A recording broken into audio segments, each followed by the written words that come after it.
সিরাতুন নবী সাল্লাল্লাহু আলাইহি ওয়াসাল্লাম আলোচনা করবেন শেখ মতিউর রহমান মাদানী। আসসালামু আলাইকুম ওয়া রাহমাতুল্লাহি ওয়া বারাকাতুহু।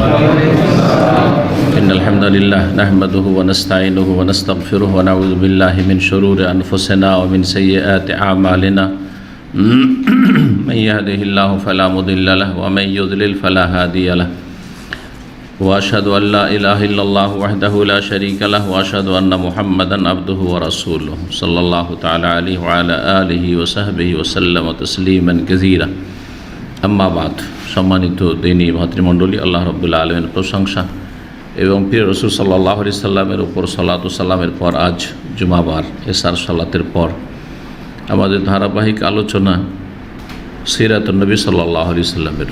আজ যেমন আপনাদের জানা আছে তারিখ 10ই রজব 1443 হিজরি মোতাবেক 11ই ফেব্রুয়ারি 2022। সিরাতুন নবী সাল্লাল্লাহু আলাইহি সাল্লামের পর্ব নম্বর 58। বিষয়বস্তু মা আয়েশা রাদিয়াল্লাহু তাআলা আনহার ওপর মুনাফিকদের পক্ষ থেকে মিথ্যা অপবাদের কাহিনী, ঘটনা। গত সপ্তাহের আলোচনা কি ছিল মনে আছে? মোরাইসির যুদ্ধ। মোরাইসির অপর নাম কি? বানুল মুস্তালিকের যুদ্ধ। এই বানুল মুস্তালিক বা মোরাইসির যুদ্ধে দুইটি মর্মান্তিক ঘটনা ঘটে, অপ্রীতিকর ঘটনা ঘটে।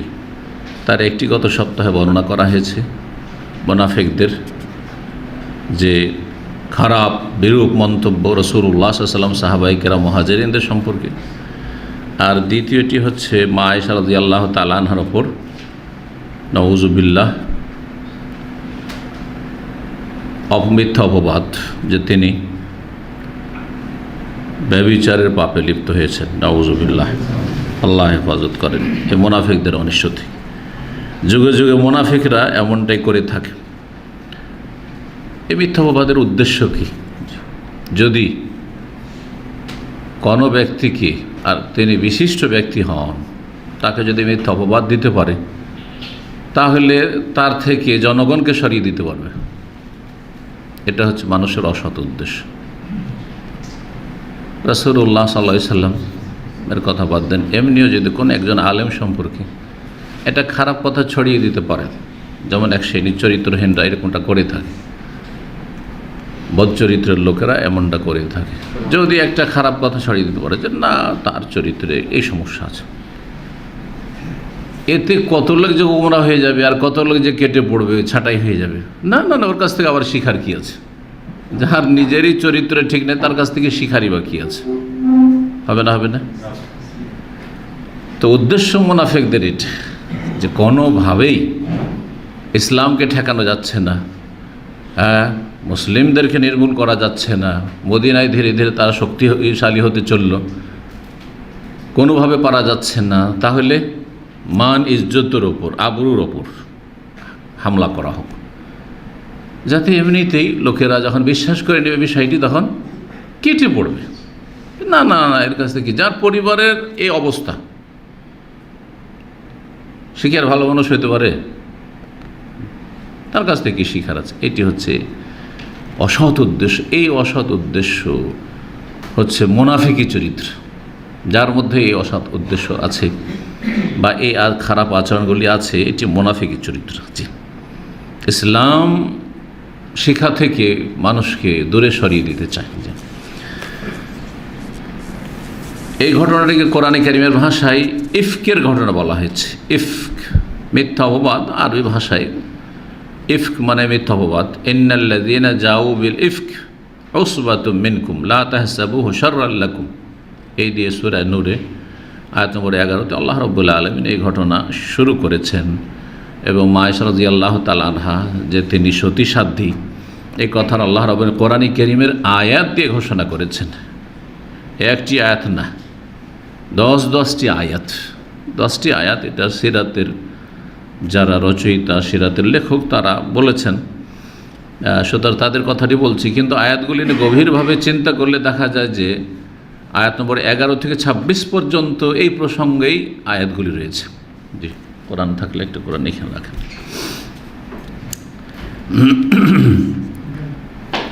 আমরা আলোচনা শেষে ইনশাআল্লাহ আয়াতগুলির দিকে ইঙ্গিত করব। তফসির আমাদের আছে, যে ধারাবাহিক 30 পারা তফসির আছে, তাতে আপনারা পাবেন। রাসূলুল্লাহ সাল্লাল্লাহু আলাইহি ওয়াসাল্লামের একটি অভ্যাস ছিল যে যখন সফরে যেতেন তখন কোনো একজন সহধর্মিণীকে, উম্মুল মুমিনিনকে সাথে নিতেন। কিসের ভিত্তিতে নেবেন? যার একাধিক স্ত্রী আছে। এখান থেকে এই সুন্নাত আমরা শিখতে পারি নবী সাল্লাল্লাহু আলাইহি ওয়াসাল্লামের জীবনী থেকে। কিসের ভিত্তিতে? লটারির ভিত্তিতে। জি হ্যাঁ, করা আসলে এটা করা। লটারি যেহেতু জুয়া, লটারি চলছে, সেজন্য শব্দটি আসলে ঘৃণিত শব্দ, কিন্তু এখানে লটারি বলতে করা, যেটা যে কার নাম উঠে, এটা জায়েজ, বরং এটি সুন্নাত। জি, করা। একজনকে পুরস্কার দেবেন, হ্যাঁ, আর কয়েকজন আছে একই সমান নম্বর পেয়েছে, তাহলে কি করবেন? করা করেন। জি। তো রাসূলুল্লাহ সাল্লাল্লাহু আলাইহি ওয়াসাল্লাম যখনই সফরে যেতেন, সেটা জিহাদের সফর হোক, অন্য কোনো সফর হোক, তো আকরা বাইনা নিসাইহি, বিবিগণের মাঝে করা করতেন, যার নাম উঠত তাকে সাথে নিয়ে যেতেন। তো এই সফরে, এই মরাইসের যুদ্ধে রাসূলুল্লাহ করা করলেন, মা আয়েশা রাদিয়াল্লাহু তাআলা আনহার নাম উঠল, তাকে সাথে নিয়ে গেছিলেন।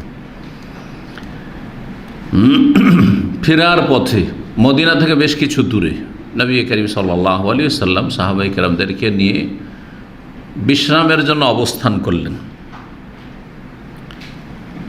আর তারপরে বললেন যে চলো, এখন রাতের সময় ছিল, বিশ্রাম হয়ে গেছে, এখন চলো।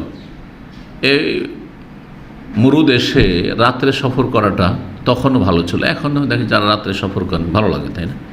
দিনে যে প্রচণ্ড গরম, এতে কষ্ট, কিন্তু রাতের সফর অনেকটা আরামদায়ক। তো নবী করিম সাল্লাল্লাহু আলাইহি ওয়াসাল্লাম রাত্রে বললেন যে চলো, এখন বেরিয়ে পড়ি।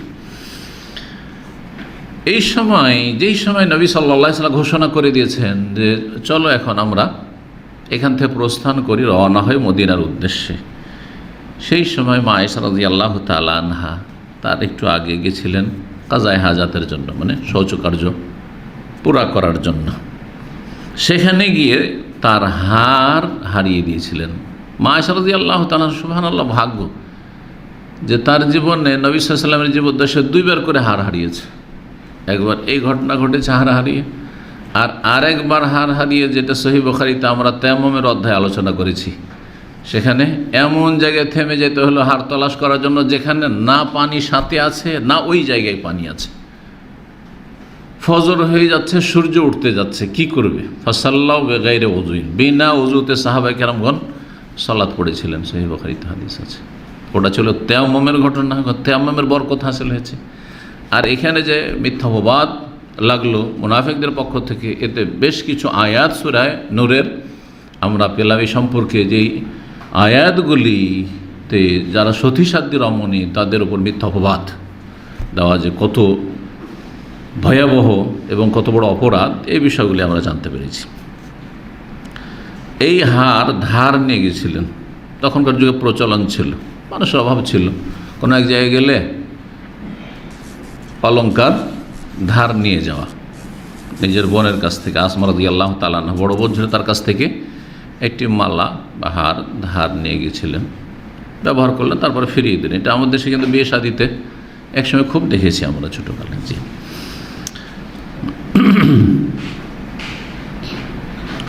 ফিরে আসলেন এর থেকে, কাজায়ে হাজাত থেকে, আর তারপরে দেখলেন যে আমার ধার তো নেই, কোথায় ছিঁড়ে পড়ে গেছে। আবার ছুটলেন ওই দিকে যেখানে গিয়েছেন কাজায়ে হাজাতের জন্য। খোলা জায়গায় কাজায়ে হাজাত, পেশাব পায়খানার প্রয়োজন হলে একটু দূরে চলে যেতে হয় লোকজনের সমাগম থেকে। তা আবার ওই জায়গায় চলে গেলেন খোঁজার জন্য রাতের অন্ধকারে। এদিকে রাতের অন্ধকারে কেউ কাউকে দেখতে পাচ্ছে না। মা আয়েশা রাদিয়াল্লাহু তাআলা আনহা যেই উটের ওপর যে হাউদাজ যেটাকে বলা হয় সেটাতে ছিলেন, সেটা কয়েকজন সাহাবায়ে কেরাম মিলে উঠিয়ে উটের পিঠে রেখে দিয়েছেন, বসিয়ে দিয়েছেন। আর কয়েকজন মিলে উঠিয়েছেন বুঝতে পারেননি যে এর ভিতরে কেউ নেই, খালি হাউদে যাচ্ছে, আয়েশা নেই। রাতের অন্ধকারে উঠিয়ে দিয়েছেন, আর এমনি খোলাও থাকে না, পর্দা থাকে যেহেতু, আড় করা আছে, দেখতে পান উঠিয়ে দিয়েছেন। একটা দিক এটা যে কয়েকজন মিলে যদি ভারী জিনিস উঠায় তো বুঝতে পারে না যে কতটা ওজন আছে, এক। দ্বিতীয়, ওই যুগে যেই সময় এই ঘটনা ঘটে সেই সময় আয়েশা রাদিয়াল্লাহু তাআলা আনহা একেবারে দুবলা পাতলা ছিলেন, যার ফলে হালকা মানুষ বুঝতেই পারেনি যে ভিতরে কেউ নেই, ভেবেছেন যে ভিতরে মা আয়েশা আছেন। সাহাবাই কেরামগণ উঠিয়ে দিয়েছে সেই হাওদাজটিকে উটের পিঠে। ওট চলতে লেগেছে, কোনো মানুষ নেই, শুধু খালি হাওদাজটা নিয়ে ওট চলছে। মা আয়েশা রাদিয়াল্লাহু তাআলা আনহার তলাশ করে ফিরে আসলেন, দেখলেন যে লোকজন ছিল সবাই চলে গেছে, নবী সাল্লাল্লাহু আলাইহি সাল্লাম চলে গেছেন, কেউ নেই এখানে। এখন কি করবেন তিনি? ভাবলেন যে এখানে আমি শুয়ে পড়ি, যখন রাস্তায় কোথাও নবী সাল্লাল্লাহু আলাইহি সাল্লাম জানতে পারবেন যে আমি তো নেই, ওটের পিঠে যে হাওদাজের ভিতরে, তখন অবশ্যই কাউকে পাঠাবেন অথবা ফিরবেন, আমাকে কেউ নিয়ে যাবে। আর সেখানে বসে থাকতে থাকতে শুয়ে গেলেন, আর শুয়ে গিয়ে ঘুম চলে আসলো, ঘুমিয়ে পড়লেন তিনি। সাহাবায়ে কেরামদের একজন, যার নাম ছিল সাফওয়ান বিন মুআত্তাল সুলামি, সুলামি, তারও ঘুম খুব গাঢ় ঘুম ছিল, গভীর ঘুম। আর তিনি যে মুজাহিদিন সেনাবাহিনী তাদের একবারে শেষ দিকে ছিলেন, ঘুম বেশি ছিল, ওনারও উঠতে দেরি হয়ে গেছে, সব শেষে লোকজন চলে গেছে, সব শেষে উনি উঠেছেন। আর নিজেরা উঠে তখন একে একে আসছেন, একটু দ্রুত বেগে যে যাব, গিয়ে সাঁত ধরে নেব। জি, পুরুষ মানুষ, পুরুষ আর মহিলায় পার্থক্য রয়েছে। তারপরে মা আয়েশা রাদিয়াল্লাহু তাআলা আনহার কাছে কোনো ওট নেই, কিছুই নেই, ওনার কাছে বাহন আছে। জি, এগিয়ে যখন আসছেন, যেই জায়গায় সেনাবাহিনী অবস্থান করেছিল, মুজাহিদিনগণ, সাহাবায়ে কেরামগণ, সেখানে দেখছেন যে কোনো একজন মানুষ যেন শুয়ে আছে। কাছাকাছি আসলে যে কে শুয়ে আছে, এটা পুরুষ না মহিলা? আরে দেখছেন মা আয়েশা রাদিয়াল্লাহু তাআলা আনহা এখানে ঘুমিয়ে আছেন। কেমন করে চিনলেন যে মা আয়েশা রাদিয়াল্লাহু তাআলা আনহা? তিনি, কারণ তাকে হেজাবের আয়াত, পর্দা যে ফরজ, এই আয়াতগুলি নাজেল হওয়ার আগে দেখেছিলেন। তার মানে পর্দার বিধান নাজেল হওয়ার আগে মুসলিম রমণীরা তারা চেহারা খুলে চলাফেরা করতেন, শালীনতার সাথে, কিন্তু চেহারা খুলে চলাফেরা করতেন, মাথা খুলে নয়। কারণ স্বাভাবিক একজন মহিলা বাইরে ঘোরাফেরা করলে মাথা ঢেকে থাকে। এমনকি অমুসলিমদের মহিলারা, আজকাল না এরকম হয়েছে, কিন্তু আপনারা দেখেছেন যে হিন্দুদের মহিলারা, অমুসলিম মহিলারা মাথা ঢেকে চলাফেরা করতো, বড় ঘুমটা টেনে রাস্তাঘাটে চলাফেরা করতো, আমরা দেখেছি। এখনও যেগুলো বয়সিক মহিলা ওইভাবে আছে। তো এটা হচ্ছে আসল, এটা হচ্ছে আসল। তো হেজাব মানে আসলে চেহারার হেজাব, হেজাব মানে চেহারার হেজাব। কিন্তু পশ্চিমা ভাষায় আর এক শ্রেণীর যারা আধুনিকতায় বিশ্বাসী, দ্বীনে ইসলামের ক্ষেত্রে, তারা মনে করে হেজাব মানে ওই স্কার্ফ, মাথারও যে ছোট্ট একটি রুমালের মতো স্কার্ফ আছে, ওইটার নাম হেজাব বলে থাকে। আসলে ওটা হেজাব না, ওটা তো অমুসলিমরা করে থাকে। তারপরে ওটা যথেষ্ট না, অসম্পূর্ণ হিজাব সেটা। ঠিক আছে, হেজাব তো গোটা শরীরে হইতে হবে, কিন্তু আসল হেজাব হচ্ছে মুখমণ্ডলের। আসল ফিতনা কোথায়? চেহারাতে ফিতনা রয়েছে। কারণ চেহারাতে দুটো চোখ আছে, দুটো চোখ, সামনে দুটো চোখের সাথে দেখা সাক্ষাৎ হইলেই তখন কথা বলার একটা সুযোগ আসবে, বা কথা বলবে, একটু হেসে উঠবে, ইত্যাদি ইত্যাদি। আর চোখে চোখে দেখা না হইলে কোনোদিন এটা এই ফিতনার আশঙ্কা তেমন নাই। যারাই ফিতনায় পড়েছে, নর অথবা নারী, অবশ্যই চোখে চোখে আগে দেখা হয়েছে, তারপরে ফিতনা পড়েছে, তারপরে ফিতনায় পড়েছে। এমন কোনো ইতিহাস পাবেন না অবৈধ প্রেমের, স্বামী স্ত্রীর প্রেম ভালোবাসা ছাড়া, যে কোনো দিন এক নজর দেখা হয়নি আর এমনি প্রেমে পড়ে গেছে। হইতে পারে? নজর, প্রথম ফিতনা হচ্ছে নজর। এই জন্য ইয়াগুদ্দু মিন আবসারিহিম, মুমিন পুরুষদেরকে বলো তারা যেন দৃষ্টিকে নামিয়ে রাখে, আবসার বলা হয়েছে। অকুল মুমিনাত, মুমিন নারীদেরকে বলো ইয়াগুদ্দুনা মিন আবসারিহিন্না, তারা যেন দৃষ্টিকে নামিয়ে রাখে। তবে চোখে চোখে দেখা, এটা বড় ফিতনা। আর এই চোখে চোখে দেখা এটা নারী জাতির প্রকৃতির পরিপন্থী। প্রাকৃতিকভাবে নারীদেরকে আল্লাহ রাব্বুল হায়া শরম দিয়ে সৃষ্টি করেছেন, কিন্তু যখন অবাধ মেলামেশায় সহশিক্ষায় লেখাপড়া করে, ছোট থেকে ঠিকই লজ্জা ছিল, প্রাইমারি পর্যন্ত লজ্জা থাকে, যখন হাই স্কুলে চলে যায় ধীরে ধীরে লজ্জা শেষ হইতে লাগে, মাধ্যমিক পর্যন্ত লজ্জা অনেকটাই শেষ, 8 আনা থেকে 12 আনা শেষ, 4 আনা তারপর হয়তো লজ্জা থাকে, সেটা উচ্চ মাধ্যমিক কলেজ ইউনিভার্সিটি থেকে সেটাও শেষ। হ্যাঁ, যুবকদের সাথে যুবকদের সহশিক্ষায় যে হারাম শিক্ষায়, এটার কারণে ইউনিভার্সিটি পড়ার পরে আর তখন লজ্জা বলে কোনো কিছু থাকে না, যেটা প্রকৃতি বিরোধী। আসলে সাফওয়ান রাদিয়াল্লাহু তাআলা আনহু দেখলেন শুয়ে আছে, কাছে এসে দেখছেন মা আয়েশা রাদিয়াল্লাহু তাআলা আনহা হিজাবের আগে দেখেছিলেন। তিনি দেখার সাথে সাথে বলে ইন্না লিল্লাহি ওয়া ইন্না ইলাইহি রাজিউন, ইন্না লিল্লাহি ওয়া ইন্না ইলাইহি রাজিউন। কিন্তু আমরা বাঙালিরা মনে করি যে ইন্না লিল্লাহি ওয়া ইন্না রাজিউন কেউ মরলে বলতে হবে, সে ভালো মানুষ মরুক আর দুনিয়ার সবচেয়ে খারাপ মানুষগুলি মরুক, তারপরে ইন্না লিল্লাহি ওয়া ইন্না ইলাইহি রাজিউন। এমন বলার অভ্যাস আছে কারো মৃত্যুর উপরে ইন্না লিল্লাহ, যে কাফের মরল ইন্না লিল্লাহি ওয়া রাজিউন, নাস্তিক মরল ইন্না লিল্লাহি ওয়া রাজিউন, মুশরিক মাজার পূজারী মরল ইন্না লিল্লাহি ওয়া রাজিউন। কোন মুসিবত হয়েছে? মুশরিক মরেছে, কাফের মরেছে, তো কোনো মুসিবত হয়নি, আমাদের ভালো হয়েছে আলহামদুলিল্লাহ। চিন্তা করা উচিত। আল্লাহ কোরআনে কি বলেছেন? মুসিবতের উপর ইন্না লিল্লাহ, হ্যাঁ, আল্লাযীনা ইযা আসাবাতহুম মুসিবা, সত্যিকার মুমিন যারা হিদায়াত প্রাপ্ত, তারা তাদের উপর মুসিবত আপতিত হলে, তা আপনার মুসিবত হয়েছে, একটা নাস্তিক মরেছে তো, একটা বেদির মরেছে তো, না মরি না, মুসিবত যদি নেমে আসে কালু, তখন বলবে ইন্না লিল্লাহি ওয়া ইন্না, মুসিবত শুধু মত, এটা একটা ভুল, মৃত্যু শুধু মুসিবত। একটু হোঁচট খেলেন, উফ, একটু ব্যথা পেলেন একটু নখে, হ্যাঁ, ইন্না লিল্লাহি ওয়া ইন্না রাজিউন। হঠাৎ করে দেখছেন আরে মানি ব্যাগ নেই, ইন্না লিল্লাহি ওয়া ইন্না রাজিউন। হঠাৎ করে দেখছেন যে পকেটে 10টা রিয়াল ছিল, হারিয়ে গেছে, সেটাও মুসিবত, ইন্না লিল্লাহি ওয়া ইন্না ইলাইহি রাজিউন। দেখ না, যে কোনো কিছুর ক্ষেত্রে হঠাৎ করে স্যান্ডেল ছিঁড়ে গেল আর রাস্তায় এখন যাবেন কি করে, খালি পায়ে হাঁটতে হবে, ইন্না লিল্লাহি ওয়া ইন্না ইলাইহি রাজিউন। যে কোনো মুসিবতে ইন্না লিল্লাহি ওয়া ইন্না ইলাইহি রাজিউন। যেটা মুসিবত নাই কিন্তু মরণ, কেউ মরেছে কিন্তু সেটা আমার জন্য মুসিবত নাই, অবশ্যই ইন্না লিল্লাহি ওয়া ইন্না ইলাইহি রাজিউন পড়ব না। মা আয়েশা রাদিয়াল্লাহু তাআলা আনহাকে ছেড়ে চলে গেছে লোকেরা, ইন্না লিল্লাহি ওয়া ইন্না ইলাইহি রাজিউন, মুসিবত। আল্লাহু আকবার। তিনি যদি না আসতেন তো একাই সেখানে পড়ে থেকে যেতেন। কখন খেয়াল করতো যে হাওদাজের ভিতরে উটের পিঠে কেউ নেই, খালি হাওদাজ এমনি বহন করে উট চলছে, তারপরে ফিরে আসতেন।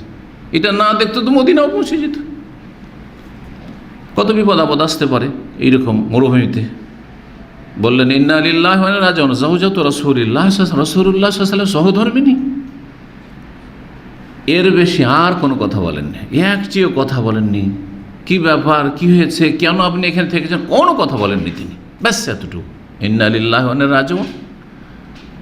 আর যাওজাতু রাসূলিল্লাহ, মানে হাযিহি যাওজাতু রাসূলিল্লাহ রাসূলুল্লাহ সাল্লাল্লাহু আলাইহি ওয়াসাল্লামের সহধর্মিনী।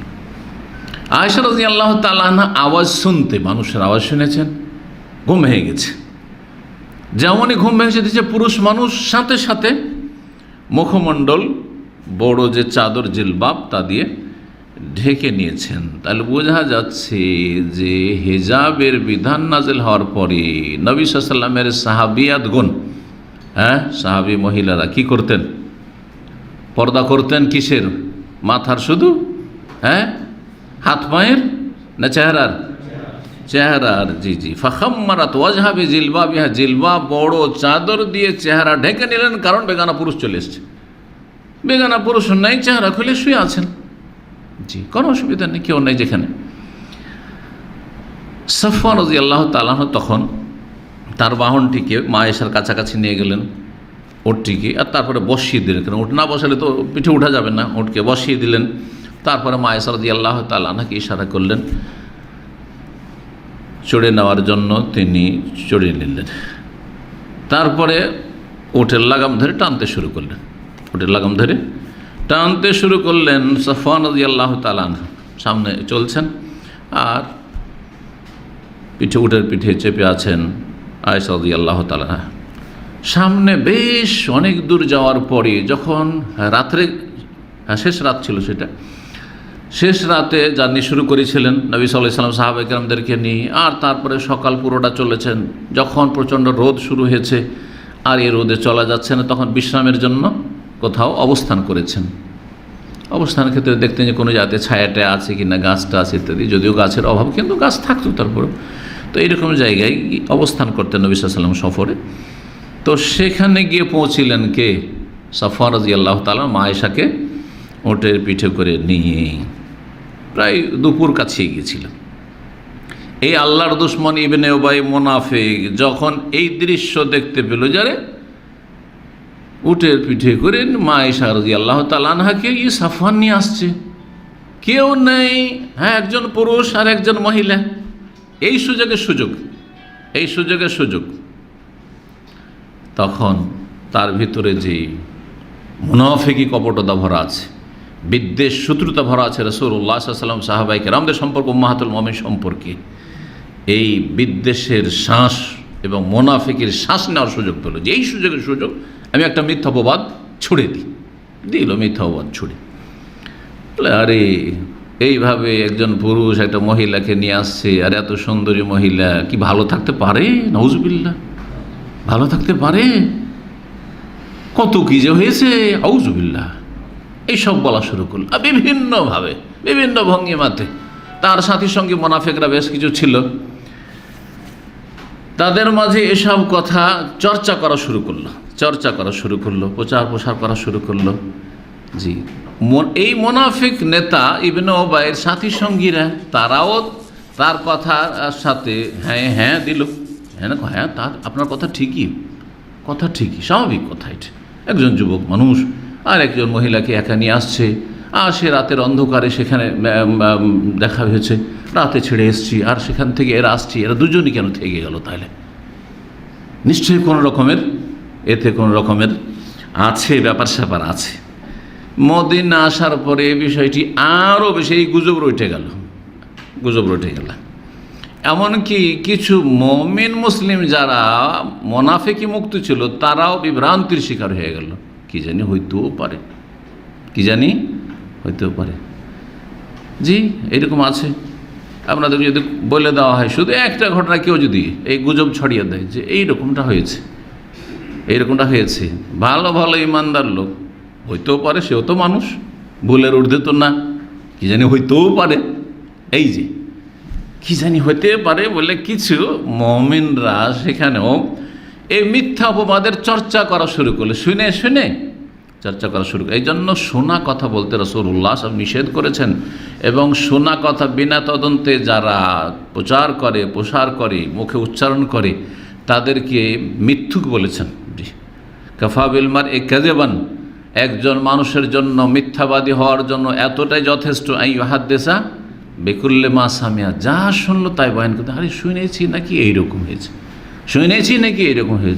যা শুনে তাই বয়ান করে, মিথ্যুক, তদন্ত করনি। সূরা হুজুরাত আল্লাহ কি বলেছেন? ইন জাআকুম ফাসিকুন বিনাবাইন ফাতাবায়ানু, কোনো অজ্ঞাত পরিচয় ব্যক্তি, এখানে ফাসিক মানে পাপিষ্ট নয়, ফাসিক মানে হচ্ছে মাজহুল, অজ্ঞাত পরিচয় ব্যক্তি, যার জানা নাই, সে আল্লাহ ভীরু নয়, মুত্তাকি পরহেজগার ওইরকম নয়, এমনি কথা বেশি বলে। ইন জাআকুম ফাসিকুন বিনাবাইন, কোনো সংবাদ যদি নিয়ে আসে, ফাতাবায়ানু, তদন্ত করো, এমনি মুখ খুলিও না। আন তুসিবু কওমান বিজাহালা, না হলে অজ্ঞতাবশত তুমি কোনো একটি সম্প্রদায় সম্পর্কে, কোনো একটি দেশ সম্পর্কে, কোনো একজন ব্যক্তি সম্পর্কে, কোনো একজন আলেম অথবা শাসক সম্পর্কে এমন কথা বলে দিলে, আর সেটা আসলে তার কোনো বাস্তবতা নেই। ফাতুসবিহু আলা মা ফাআলতুম নাদিমিন, এক সময় তোমাকে নিজেই অনুতপ্ত, লজ্জিত হইতে হবে, কেন বলেছিলাম কথাটা, আমি তো অপরাধ করে ফেলেছি। মদিনা পৌঁছলেন মা আয়েশা রাদিয়াল্লাহু তাআলা, মদিনায় এসেই অসুস্থ হয়ে পড়লেন। তিনি কিন্তু জানতে পারেননি, এমনিতে অসুস্থ হয়ে গেছেন, শারীরিকভাবে অসুস্থ হয়ে পড়েছেন। প্রায় দীর্ঘ 1 মাস ধরে তিনি অসুস্থ। আর এইদিকে গোটা মদিনায় এই মিথ্যা অপবাদের ঘটনার চর্চা হইতে আছে, বিশেষ করে মুনাফিকদের ঘরে ঘরে এর চর্চা হচ্ছে। কিছুই জানছেন না তিনি যে আমার সম্পর্কে কে কি বলছে না বলছে, কেউ কিছু বলে না তাকে, জানতেও পারেন না। নবী সাল্লাল্লাহু আলাইহি ওয়াসাল্লাম বলছেন না, তার বাপ মা কেউ বলছে, কেউ বলছে না, অসুস্থ মানুষ। কিন্তু তিনি একটু সন্দেহ করছেন নবী সাল্লাল্লাহু আলাইহি ওয়াসাল্লামের উপর, যে তিনি যেই ভক্তি, যেই ভালোবাসা দেখাতেন আমার সাথে, যেই সম্পর্কটা ছিল, যে আদর স্নেহ ছিল, সেটা কেন পাচ্ছি না, এটা সন্দেহ হইত। যখন রাসূলুল্লাহ সাল্লাল্লাহু আলাইহি ওয়াসাল্লাম যেতেন মা আয়েশা রাদিয়াল্লাহু তাআলা আনহার কাছে, যাওয়ার পরে সালাম দিতেন আর বলতেন কাইফাতিকুম, কেমন আছো, ব্যাস কেমন আছো, তারপরে চলে আসতেন, বসতেন না। কিন্তু এর আগে যখন এই ঘটনা ঘটেনি, বা এই দুর্ঘটনা, এই মিথ্যা অপবাদের ঘটনা এরকমটা হয়নি, তখন আদর স্নেহ করতেন, গল্প করতেন, কথা বলতেন, দীর্ঘ সময় বসতেন, শুধু জিজ্ঞাসা কেমন আছো, ভালো আছি আলহামদুলিল্লাহ, ব্যাস, তারপরে উঠে চলে আসতেন। এই সময়টায় রাসূলুল্লাহ সাল্লাল্লাহু আলাইহি ওয়াসাল্লাম হ্যাঁ না কিছুই বলছেন না, চুপচাপ রয়েছেন, কোনো কথা বলেন না এই বিষয়ে মা আয়েশার সাথে রাদিয়াল্লাহু তাআলা আনহা। দীর্ঘ সময় ধরে, প্রায় 1 মাস ধরে সময় চলে যাচ্ছে, কোনো রকমের ওহী নাজিল হচ্ছে না, কোনো ওহী নাজিল হচ্ছে না। নবী সাল্লাল্লাহু আলাইহি ওয়াসাল্লামের স্বপ্ন হচ্ছে ওহী, হ্যাঁ, আম্বিয়াদের স্বপ্ন ওহী, স্বপ্নেও কোনো কিছু দেখছেন না। পরামর্শ করলেন 2 জন সাহাবীর সাথে, একজন আলী ইবনে আবি তালিব রাদিয়াল্লাহু তাআলা রাসূলুল্লাহ সাল্লাল্লাহু আলাইহি ওয়াসাল্লামের জামাতা, তার সাথে যে কি তোমার কি পরামর্শ, আমি এই আয়েশা সম্পর্কে কি করতে পারি? তখন তিনি বললেন ইয়া রাসূলুল্লাহ, আপনার জন্য স্ত্রীর অভাব আছে, আপনি ছেড়ে দেন, অন্য জায়গায় বিয়ে করে নেন, প্রয়োজন আছে আপনি ছেড়ে দেন। আপনি কেন এরকম সন্দেহেতে থাকবেন, আপনি দ্বিধাদ্বন্দ্বে থাকবেন, মানসিক পীড়ায় থাকবেন, তালাক দিয়ে দেন, আপনার জন্য রাস্তা খোলা আছে, আর অন্য জায়গায় বিয়ে করে নেন ভালো দেখে। এইরকম পরামর্শ দিয়েছেন। এই কথাটি মা আয়েশা রাদিয়াল্লাহু তাআলা আনহাকে কষ্ট দিয়েছে, জি, স্বাভাবিক কষ্ট দিবে, তাই না? জি হ্যাঁ। পরামর্শ করলেন ওসামা বিন যায়েদ রাদিয়াল্লাহু তাআলার সাথে, যুবক ছেলে, তার যুবকের সাথেও পরামর্শ করেছেন রাসূলুল্লাহ সাল্লাল্লাহু আলাইহি ওয়াসাল্লাম।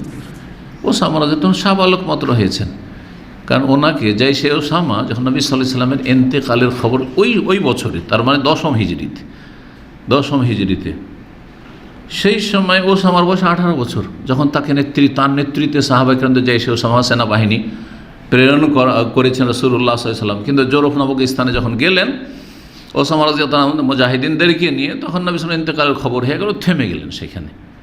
আবু বকর সিদ্দিক রাদিয়াল্লাহু খলিফা হওয়ার পরে প্রথম কাজ করেছিলেন যে যেই মুজাহিদিনদেরকে, যেই সেনাবাহিনীকে ওসামার নেতৃত্বে রাসূলুল্লাহ প্রেরণ করেছিলেন, কিন্তু তার ইন্তেকালের কারণে থেমে গিয়েছিল, প্রথম আমার কাজ হচ্ছে সেটার বাস্তবায়ন করা। ওসামা রাদিয়াল্লাহু তাআলার সাথে পরামর্শ করেছে। তাহলে বোঝা যাচ্ছে পরামর্শের জন্য প্রবীণ হইতে হবে, বয়স্ক ব্যক্তি হইতে হবে, এটা জরুরি না, জ্ঞানী হইতে হবে। হ্যাঁ, অনেক সময় একজন যুবক মানুষ অত্যন্ত জ্ঞানী, অনেকটি বিষয়ে দূরদর্শিতা আছে, আবার দেখা যাচ্ছে 60 বছর বয়স, তাও এখনও জ্ঞানের পরিপক্কতা হয়নি, আছে, অনেকে আছে। জি, পরামর্শ করলেন। ওসামা রাদিয়াল্লাহু বললেন যে ইয়া রাসূলুল্লাহ, আপনার স্ত্রী আয়েশা রাদিয়াল্লাহু তাআলা সম্পর্কে আমরা ভালো ছাড়া মন্দ জীবনেও জানি না, সুতরাং আপনি রাখেন তাকে। তিনি সতীসাধ্যী। রাসূলুল্লাহ সাল্লাল্লাহু আলাইহি ওয়াসাল্লাম খুতবায় বক্তব্য উঠলেন, মেম্বারে চড়ে শুধু জুমার খুতবা দিতেন না, বরং যে কোনো বক্তব্য করলে আলোচনা, আর আলোচনাকেই খুতবা, বক্তব্যকে খুতবা বলা হয়। যে নবী সাল্লাল্লাহু আলাইহি ওয়াসাল্লাম মেম্বারে চড়ে খুতবা দিলেন, মানে বক্তব্য করলেন, আর বললেন যে এমন এক ব্যক্তি, অসৎ ব্যক্তি, মুনাফিক, যেই ব্যক্তি আমার পরিবার সম্পর্কে আমাকে কষ্ট দিয়েছে, সেই কষ্টের কথা তিনি প্রকাশ করলেন। মানসিক যে কষ্ট, মানসিক অশান্তি দীর্ঘ 1 মাস ধরে চলছে, কোনো সিদ্ধান্ত নিতে পারছেন না, এবং সন্দেহে নিমজ্জিত, যে কি জানি, মানুষ মাত্র ভুল হইতে পারে, হয়েও যেতে পারে, স্বাভাবিক এটা। তো সেই সময় নবী সাল্লাল্লাহু আলাইহি ওয়াসাল্লামের খুতবা বক্তব্য শোনার পরে মদিনায় যে 2টো বংশ, একটা বংশ হচ্ছে আওস, আর একটি হচ্ছে খাজরাজ। ইবনে উবাই মুনাফিক খাজরাজ বংশের ছিল, আর খাজরাজ বংশ সংখ্যাগরিষ্ঠ ছিল। আর আওস বংশের নেতা সর্দার ছিলেন ওসাইদ ইবনে হুযায়র রাদিয়াল্লাহু তাআলা। ওসাইদ ইবনে হুযায়র, ইয়া রাসূলুল্লাহ, আমাকে শুধু বলেন যদি আপনি হুকুম করেন যে এই মোনাফিক নেতাকে হত্যা করে দিই, তো হত্যা করে দেবো, আপনি শুধু পারমিশন দেন। সাদ ইবনে উবাদা রাদিয়াল্লাহু তাআলা আনহু, তিনি খাজরাজের সর্দার ছিলেন, আর খাজরাজ বংশেরই হচ্ছে এই মোনাফিক নেতা ইবনে উবাই। তো তাকে জাতীয়তার রোগ কি করলো, একটু ধরে ফেলল। আরবদের মধ্যে জাতীয়তা অত্যন্ত শক্তভাবে বদ্ধপরিকর ছিল, এটা আপনাদের জানা রয়েছে। এখন দেখেন আরবদের বংশের বাইরে সহজে বিয়ে করবে না, কিন্তু আমাদের সমাজে কোনো ব্যাপারই না। ভালো মানুষরা দিনদার পেলেই হইল, যে কোনো জায়গায় দিনদার, যে কোনো বংশের দিনদার হইলে হইল। কিন্তু যাদের মধ্যে এই জাহেলি চরিত্র আছে, তাদের মধ্যে এখন আছে না না আমরা সৈয়দ বংশ, তো আমরা ওই সিদ্দিকী বংশ, আমরা হচ্ছে অমুক বংশ তমুক বংশ, আমরা হচ্ছে ওই যে জমিদার বংশ, ভূঁইয়া বংশ, তো আরও কি সে বলে না, হ্যাঁ। সুতরাং আমরা এসব বংশে, এরা নিচু শ্রেণীর, এরা আমাদের সব কর্মচারী ছিল ওই আমলে, ইংরেজদের যুগে সব ভাগ করেছিল মুসলিমদেরকে। সে এদের সাথে বিয়ে শাদী আমাদের চলবে না। এসব কুসংস্কার এখন আছে কিন্তু বিভিন্ন সমাজে। তিনি যখন দেখে ওসাইদ বিন হুজাইর, আরে ইবনে উবাই কে আমার বংশের লোককে ও খুন করতে চায়, হত্যা করতে চায়, পারমিশন চায়, বলছেন না এটা হইতে পারে না, আমি হত্যা করতে দেবো না, এই কথা বলে ফেলেছে রাদিয়াল্লাহু তাআলা। মানুষ ভুলের ঊর্ধ্বে নয় এবং ভুল সিদ্ধান্তের ঊর্ধ্বে নয়। আর অনেক সময় ভালো মানুষের মধ্যেও খানিকটা এই ধরনের রোগ কখনো তৈরি হয়ে যেতে পারে। জি, অনেকে দিন শিখছেন কিন্তু এখনও জাতীয়তা মুক্ত হতে পারেনি। আপনারা সাধারণ মানুষ কেন, অনেক আলেমকে দেখেছি, আল্লাহ হিদায়াত করে, এখনও জাতীয়তা মুক্ত হয়নি। যে কোনো ভাষার মধ্যে, আমি বলছি না শুধু আমাদের বাংলা ভাষীদের মধ্যে, কিন্তু বাংলা যেহেতু বলছি সেজন্য বলছি, প্রতিটি ভাষার মধ্যে আলেম ওলামাদের মধ্যে অনেকের মধ্যে, বরং অধিকাংশের মধ্যে জাতীয়তা আছে, জাতীয়তার রোগ আছে। সেটা দেশীয় জাতীয়তা, অথবা ভাষাগত জাতীয়তা টান একটা, অথবা আঞ্চলিকতার জাতীয়তা। আমার কুমিল্লা রাগ করিয়েন না আবার আপনারা, সিলেটি তো বলতে হবে না, হ্যাঁ সিলেটি, সুতরাং সিলেটি মসজিদে নোয়া খেলে আমতি করবে রে, হ্যাঁ নোয়াখালী, ঠিক না? এই যে জাতীয়তা, এই জাতীয়তা আসলে জাহিলিয়াত। নবী সাল্লাল্লাহু আলাইহি ওয়াসাল্লাম কি বলেছেন? এটাকে বলেছে মুনতে না, দাউহা ফাইন্নাহা মুনতে না। এটা আগের আলোচনাতে এসছে, এটা সরা পচা কথা, গত সপ্তাহের আলোচনাতে এসছে। আর এটিকে বলেছে ইন্নাকা ইমরিউন ফিকা জাহিলিয়া, যার মধ্যে জাতীয়তা রয়েছে তার মধ্যে জাহিলিয়াতের কাফেরদের চরিত্র রয়েছে। জি, মুসলিমের সম্পর্ক হচ্ছে ইসলামের সম্পর্ক। যাই হোক, এই ধরনের কথা তিনি বলে ফেলেছিলেন। এটিকে বলা হয় হামিয়াত, মানে পক্ষপাতিত্ব। অনেক সময় ভালো ভালো মানুষ পক্ষ নিয়ে নেই, দিনদার পরেজগার, কিন্তু গ্রামে দুই বংশের লড়াই হয়েছে, আর নিজের বংশ ওই পরেজগার লোকের বংশই কিন্তু বেশি বাড়াবাড়ি করেছে, তারপরেও নিজের বংশের পক্ষে কথা বলে। রোগ এগুলো, এ হচ্ছে রোগ। এই দুইজনের তর্কাতর্কি শুরু করে দিয়েছে। ওসাইদ বিন হুজাইর যখন বলেছেন যে আমাকে অনুমতি দেন, আমি হত্যা করবো, তখন সাদ বিন উবাদা বলছেন না, তুমি কখনো করতে পারবে না, এটা তোমাকে করতে দেওয়া হবে না, তুমি আমার বংশের লোককে কেন হত্যা করবে? এই কথা বলা বলিতে একটু উচ্চস্বরে তাদের কথা শুরু হয়েছে, তর্কাতর্কি শুরু হয়েছে, আর দুই দিক থেকে লাফিয়ে উঠে কিছু লোক, এই পক্ষের লোক ওই পক্ষের লোক। নবী সাল্লাল্লাহু আলাইহি ওয়াসাল্লাম সবকে থামিয়ে দিলেন। জি, মা আয়েশা রাদিয়াল্লাহু তাআলা আনহা ওই দিনেই অথবা ওই দিনগুলিতেই রাতে বেরোলেন শৌচকার্য পূরণ করার জন্য। তখনকার জামানায় বাড়িতে এরকম তৈরি টয়লেট ছিল না, জি, বাথরুম ছিল না।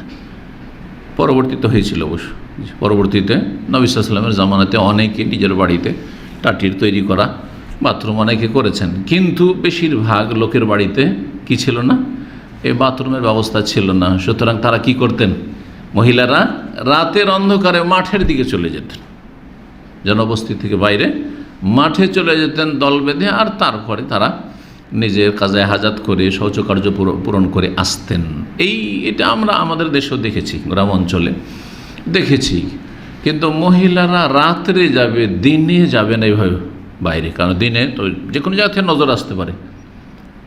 কিন্তু যারা বেহায়া বেপরদা মহিলা বসে আছে বা এতে নিজের কাজে হাজাতে পেশাব পায়খানার জন্য বসে আছে, আর হঠাৎ করে কেউ কাছাকাছি চলে এসে লাফিয়ে উঠে গেল, দিল কাপড় টাপড় নাপাক করে দিল, খারাপ চরিত্র। এই জন্য আল্লাহ দিয়েছে এখন আলহামদুলিল্লাহ, এত অভাব নেই যে একটা খড়ের তৈরি করা, টাটির তৈরি করা, কাঁচা পায়খানা তৈরি করতে পারবে। প্রতিটি বাড়িতে পায়খানা তৈরি হওয়া ফরজ।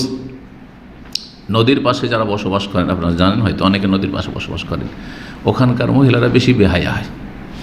নদীতে নেমে গোসল করে, ঘাটে নেমে, তারপর নদীর পাশে, নদীর পাড়ে পেশাব পায়খানা করে, এসব আছে। রেল লাইনের পাশে আছে না এসব? জি হ্যাঁ। পুরুষ মহিলা, শুধু মহিলাদের কথা বললে ঠিক হবে না, পুরুষরা অনেক বেহায়া আছে। অনেক মনে করে চোখে চোখে না দেখা হলে অসুবিধা নেই, মাথাটা মুড়িটা নিচে করে, মাথাটা নিচে করে বসে গেছে, দুনিয়ার ট্রেনে সফর করে যাচ্ছে আর দেখছে বসে আছে। এগুলো বেহায়া, আসলে নির্লজ্জ, জায়েজ নয়। তো মহিলারা যদি দেখা যায় যে না বাথরুমের ব্যবস্থা নাই, তো মহিলারা রাতে যাবে। রাতে যাওয়াতে আরেকটা নাজায়েজ কাজ হয়ে থাকে, যেটা আমরা দেখেছি ছোটকালে। কি বলেন তো? রাতে ওই মাশাআল্লাহ একসাথে বসে গেছে, একটু দূরাদূরি বসে গেছে, এইদিকে পেশাব পায়খানাও করছে আর এদিকে গল্পও চলছে। সংসারের সারা দিনের গল্প, কার স্বামী তাকে বকা দিল, তো ঝগড়া করলো, তিনাকারাকি হইলো, তো কে কী রান্না করলো, কার কি হইলো, সব গল্প ওইখানে সারা হয়ে গেল। নাজায়েজ কাজ, কারণ পেশাব পায়খানার অবস্থায় কথা বলা জরুরি না হলে জায়েজ নয়। জি, জরুরি হলে প্রয়োজনে জায়েজ আছে। 1 মাস অসুস্থ থাকার পরে মা আয়েশা রাদিয়াল্লাহু তাআলা আনহা একটু সুস্থ হয়েছেন। জি, সুস্থ হয়েছেন খানিকটা। তিনি যে বাইরে গেছেন রাতে, তার সাথে মিস্তাহ মা ছিলেন, মিস্তাহ বিন ওসাসা সাহাবী। আবু বকর সিদ্দিক রাদিয়াল্লাহু তাআলা আনহু এই গরিব পরিবারের পুরো ব্যয় বহন করতেন, খরচ খরচা বহন করতেন। আবু বকর সিদ্দিক রাদিয়াল্লাহু তাআলা এই গোটা পরিবারকে খাওয়াচ্ছেন, ভরণ পোষণ দিচ্ছেন। এই মিস্তার বংশ, মিস্তার মায়ের। আর এই মিস্তা এই মিথ্যা যে মুনাফিকরা অপবাদ দিয়েছে তাতেই জড়িয়ে পড়েছিল। কিছু মমিন, খাঁটি মমিনরা যে এই মিথ্যা অপবাদে তারা জড়িয়ে পড়েছিল এবং তারাও তাতে বলেছিল হইতেও পারে, বিচিত্র কিছু নেই। তার একজন ছিল এই মিস্তা। মিস্তার মা হঠাৎ করে হাঁটতে হাঁটতে তার আঁচলে একটু পা লেগে গিয়ে হোঁচট খেয়ে পড়ে গেছে, হোঁচট খেয়ে পড়ে গেছে। যখন হোঁচট খেয়ে পড়ে গেছে তখন ভাবছে যে আমার ওই ছেলে যে অপরাধটা করেছে, এই অন্যায়টা করেছে, মিথ্যা অপবাদ চর্চা করছে, সেও বলছে, এই কারণে মনে হয় আমি হোঁচট খেয়ে পড়ে গেলাম। তখন সে বদ্দুয়া দিয়েছে ছেলেকে, বদ্দুয়া দিয়ে ছেলেকে যে আমার ছেলে সর্বনাশ হোক, আমার ছেলের। মিস্তার মা আয়েশা রাদিয়াল্লাহু তাআলা আনহাকে কথাটি খারাপ লেগেছে। এটা কেন করলেন আপনি? ছেলেকে বদ্দুয়া দিলেন, মানে বদ্দুয়া দেওয়া তো ঠিক হলেন, আপনার ছেলে কেন বদ্দুয়া দিলেন? মায়ের দোয়া কবুল হয়ে যেতে পারে। তখন বলছেন মিস্তার মা, আরে তুমি জানো না কেন বদ্দুয়া দিলাম? আরে আমার ছেলে খারাপ, তোমার মিথ্যা অপবাদ দিয়েছে, ওই মুনাফিকরা দিয়েছে, ওইটা সে বলে বেড়াচ্ছে, ওই জন্য তাকে বদ্দুয়া দিয়েছি। আয়েশা রাদিয়াল্লাহু তাআলা সেই দিন জানতে পারছেন আমার সম্পর্কে কি বলেছে, বলছে এইরকম, তুমি নাকি কুকাজে লিপ্ত হয়েছ। আউযু বিল্লাহ। প্রথম জানতে পারছেন মা আয়েশা রাদিয়াল্লাহু তাআলা আনহা। জানার পরে বাড়ি আসলেন, আর বাড়ি আসার রাসূলুল্লাহ সাল্লাল্লাহু আলাইহি ওয়াসাল্লাম বললেন যে আমাকে আমার বাপ মায়ের বাড়ি যাওয়ার জন্য অনুমতি দেন। তাহলে বোঝা যাচ্ছে যে বিবাহিতা মহিলা স্বামীর কাছে অনুমতি নিয়ে বাপের বাড়ি যাবে। একটা মশলা জানতে পারলাম না। 2 নম্বর কথা, অনুমতি চাইলে অনুমতি দেবে, অনুমতি চাইলে নবী সাথে সাথে অনুমতি দেন। না না না, তোমার সম্পর্কে এখন এইরকম কথা চলছে, তোমাকে যেতে দেওয়া হবে না, এইখানেই থাকো, তোমার আগে কিছু একটা ফয়সালা হবে তারপর যেতে দেবো, বললেন নাকি? তো কিছু লোকের এরকম করেন। কিন্তু বাপ অসুস্থ হয়ে আছে, আপনার স্ত্রীর মা অসুস্থ হয়ে আছে, অথবা এরকম কিছু আছে, অথবা বিয়ে শাদী আছে, না না যেতে দেবো না। ঠিক আছে, সেখানে গিয়ে যদি পাপের আশঙ্কা থাকে, বেপরদা হওয়ার আশঙ্কা আছে, সেখানে গিয়ে পাপে জড়িয়ে যাওয়ার আশঙ্কা আছে, তাহলে আপনার অধিকার আছে না যেতে দেওয়ার। কিন্তু স্বাভাবিক মাঝে মধ্যে বাপের বাড়ি যেতে দেওয়া সেটা ন্যায্য অধিকার একজন স্ত্রীর, স্বামী অনুমতি দেবে। জি, যদি না দেয় তো সে জুলুম করবে। তো আয়েশা রাদিয়াল্লাহু তাআলা আনহা অনুমতি চাইলেন যে আমি আমার বাপের বাড়ি যে বাপ মার কাছে যাই। বাপ মার কাছে গিয়ে বললেন যে এইরকম নাকি শুনলাম, তো আসলে কি কথাটা সত্য? বাপ মাকে জিজ্ঞেস করছেন কনফার্ম হওয়ার জন্য, নিশ্চিত হওয়ার জন্য। হ্যাঁ, এরকম কথা তোমার সম্পর্কে বলছে। আর সান্ত্বনা দিলেন আবু বকর সিদ্দিক রাদিয়াল্লাহু তাআলা আনহু এবং মা আয়েশার মা যে দেখো এটা স্বাভাবিক কথা, যে কোনো মহিলা যদি সুন্দরী হয়, এত সুন্দরী সেজন্য হিংসা আছে অন্যের। 2 নম্বর কথা, তাকে যদি তার স্বামী খুব বেশি ভালোবাসে তো স্বাভাবিক হিংসা হবে। সুতরাং এটা হতেই পারে, সুতরাং তুমি পেরেশান হইও না। কিন্তু মায়ের সাথে যদি আল্লাহ কান্না যে শুরু করলেন, এমন কান্না কাঁদলেন 2 রাত আর 1 দিন পার হয়ে চলে গেল। বলছেন যে 2 রাত 1 দিন পার হয়েছে, আলম তাকতাহিল আসনা হবে নওমিন, একটু ঘুম আসেনি তাকে, একটু ঘুম আসেনি, আর কাঁদতে থেকেছেন। আর তার চোখের পানি বন্ধ হয়নি, এই 2 রাত 1 দিন পর্যন্ত চোখের পানিও বন্ধ হয়নি। বাপ মা এত ভয় পেলেন, আবু বকর সিদ্দিক রাদিয়াল্লাহু তাআলা আনহু এবং আয়েশার মা, যে আমার মেয়ে তো হার্ট ফেল করে মরে যাবে, বাঁচবে না, এই কাঁদতে কাঁদতে মরে যাবে। রাসূলুল্লাহ সাল্লাল্লাহু আলাইহি সাল্লাম 2 রাত পরে ওই যে ঘটনা জানলেন, তারপর 2 রাত চলে গেল, একদিন 2 রাত চলে গেল। সন্ধ্যাবেলা অনুমতি নিয়েছিলেন, 1 রাত গেল, তারপরে সারাদিন গেছে, তারপরে আর 1 রাত গেল। তারপরের সকালে রাসূলুল্লাহ সাল্লাল্লাহু আলাইহি সাল্লাম আসলেন শ্বশুরবাড়ি। তো এখান থেকে জানতে পারে শ্বশুরবাড়ি যাওয়া সুন্নাত। অনেকে মনে করে শ্বশুরবাড়ি যাওয়া আইব, হ্যাঁ, শ্বশুরবাড়ি গেলে শ্বশুরবাড়ি খাওয়া দাওয়া এটা ছোটো লোকই কাজ মনে করে অনেক, না ভুল কথা, জি। কিন্তু বোঝা হবেন না, অনেকে ওই লজিং নিয়ে নেয় না, ওইটা বোঝা হইলে মুশকিল। ভালো ভালো খাবার খাওয়াইতে হবে, কারণ জামাই না খাওয়ালে যদি অসন্তুষ্ট হয়ে যায় তো মুশকিল, আমার মেয়েটাকে কষ্ট দিবে, হয়তো মানসিক শারীরিক কষ্ট দিতে পারে। সুতরাং কতদিন মানুষ ভালো করে যত্ন করে খাওয়াই দেবেন। আপনি যদি মাস থেকে যান, সপ্তাহ পার করে দিন 10 দিন 20 দিন, তা তো মুশকিল। দেখতে হবে যে আপনার শ্বশুরের অবস্থা কেমন, আর্থিক অবস্থা, এবং তাদের মন মানসিকতা কেমন, তাদের আগ্রহ কেমন, তাদের জন্য কষ্ট হচ্ছে না। হতে পারে আপনার শাশুড়ি অসুস্থ, পাকশাকের তেমন কেউ নেই, বড় কষ্ট হচ্ছে, তারপরে গিয়ে বোঝা হয়ে বসে আছেন, এটা জায়েজ নয়, এটা ঠিক নয়। যাই হোক, নবী সাল্লাল্লাহু আলাইহি ওয়াসাল্লাম আসলেন, আসার পরে সুন্নতি খুতবা পাঠ করলেন, খুতবাতুল হাজা, বসে গিয়ে। আর তারপরে বলে আম্মা বাদ, অতঃপর আল্লাহর প্রশংসা এবং সালাতু সালামের পরে, ইয়া আয়েশা, হে আয়েশা, ফাইন্নাহু বালাগানি আনকে কাজা ও কাজা, তোমার সম্পর্কে এই ধরনের কথা আমার কাছে পৌঁছেছে, মানে আমরা শুনতে পেয়েছি। ফাইন কুনতে বারিয়াতান, তুমি যদি সতীসাধ্যী হও, এই দোষ থেকে মুক্ত হও, ফাসায়ুবাররিউকিল্লাহ, তাহলে আল্লাহ অবশ্যই তোমার দোষ মুক্ততার ঘোষণা করে দিবেন, এতে কোনো সন্দেহ নেই। ওয়াইন কুনতে আলমামতে বিজাম্বিন, আর তোমার দ্বারা যদি এরকম পাপ হয়ে গিয়ে থাকে, তো হতেই পারে, মানুষ দ্বারা পাপ হইতে পারে, ফাস্তাগফিরিল্লাহ ওয়া তুব ইলাইহি, তাহলে আল্লাহর কাছে ক্ষমা প্রার্থনা করো আর তওবা করো। ফাইনাল আবদা ইযা আতারাফা বিজাম্বি, কারণ বান্দা যদি নিজের গুনার অঙ্গীকার করে, স্বীকার করে আল্লাহর কাছে, আল্লাহ জুলুম করেছি, রব্বানা যালামনা আনফুসানা, অত্যাচার করেছি, ভুল করেছি, অন্যায় করেছি, সুম্মা তাবা ইলাল্লাহ, আল্লাহর কাছে তওবা করে, তাবা আল্লাহ, অবশ্যই আল্লাহ তওবা কবুল করবেন। যেখানে শির কুফরি করার পরে আল্লাহ মাফ করছেন, যে তওবা করে কালিমা পড়ে নিচ্ছি, সেখানে অন্য গুনার ক্ষেত্রে কেন আল্লাহ মাফ করবেন না? খুনিকেও আল্লাহ মাফ করতে পারেন, জেনাকারীকেও আল্লাহ মাফ করতে পারেন, মদখোরকেও আল্লাহ মাফ করতে পারেন, হারাম খাওয়া সুদখোরকেও আল্লাহ মাফ করতে পারেন। কিন্তু খালিস অন্তর থেকে তওবা করতে হবে। তওবার যে শর্তগুলি আছে অবশ্যই হইতে হবে, শুধু মৌখিক তওবা নয়। যখন এই কথা বললেন রাসূলুল্লাহ সাল্লাল্লাহু আলাইহি ওয়াসাল্লাম মা আয়েশাকে, বলছেন যে তখনই মা আয়েশার চোখের পানি বন্ধ হয়ে গেল, কান্না শেষ। কিসের জন্য? কথা বলার জন্য। মানসিক দিক থেকে শক্ত হয়েছে, মানুষের অন্তর যখন শক্ত হয়ে যায়, আমি কিছু কথা বলবো, তখন কান্না বন্ধ হয়ে যায়। তো এইরকম কান্নাটা বন্ধ হয়েছিল। তারপরে বাপ মা দুইজনকে সম্বোধন করে বললেন মা আয়েশা, যে আপনারা উত্তর দেন নবীর। রাসূলুল্লাহ আমাকে এই ধরনের কথা বলছেন যে তুমি যদি দোষমুক্ত হও তাহলে আল্লাহ অবশ্যই তোমাকে দোষমুক্ত তার ঘোষণা করবেন, আর তুমি যদি পাপ করে থাকো তো তওবা করো, ইস্তেগফার করো। জবাব দেন কিছু, আপনি তো জানছেন যে আমি কেমন, জবাব দেন, উত্তর দেন।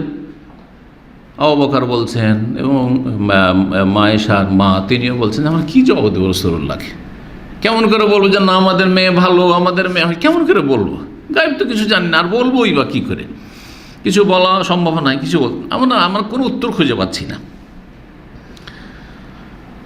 তখন মা আয়েশা রাদিয়াল্লাহু আনহা নিজেই বলতে শুরু করলেন রাসূলুল্লাহ সাল্লাল্লাহু আলাইহি ওয়াসাল্লামকে, ওয়াল্লাহি আল্লাহর কসম করে বলছি, লাকাদ আলিমতু মা লাকাদ সামি'তুম বিহাযাল হাদিস, লাকাদ আলিমতু লাকাদ সামি'তুম বিহাযাল হাদিস হাত্তা ইস্তাকাররা ফি আনফুসিকুম, আমি জানতে পেরেছি যে আপনারা এই ঘটনার কথা শুনেছেন যে আমি নাকি পাপে লিপ্ত হয়েছি, আর এই কথা শোনার পরে আপনাদের অন্তরে বিশ্বাস হয়ে গেছে, আপনাদের অন্তরে বিশ্বাস হয়ে গেছে, রাসূলকে সম্বোধন করে স্বামীকে সম্বোধন করে বলছেন ওয়াসাদ্দাকতুম বিহি, আপনারা এটাকে সত্য বলে মেনে নিয়েছেন।